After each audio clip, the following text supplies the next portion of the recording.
Ito po mga ka-GM, mayroon naman tayo isang re-rescue na customer dito sa labas ng workshop.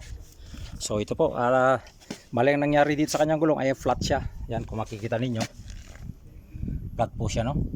Kasi kung pilit na itatakbo ng customer ito, patatakbuhin, masisira to kanyang gulong o itong kanyang tires kasi medyo bago pa siya, oh.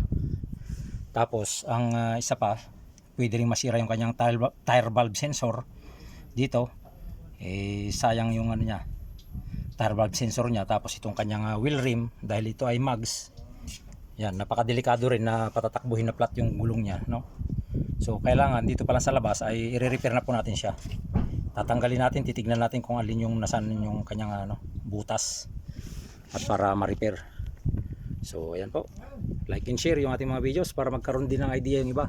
Kasi mags ito, tire valve sensor yung nasa loob niyan. Tapos bago pa yung gulong niya, mahal ang gulong. So kailangan hanginan nito o kaya tanggalin at i-repair na kagad para hindi masira.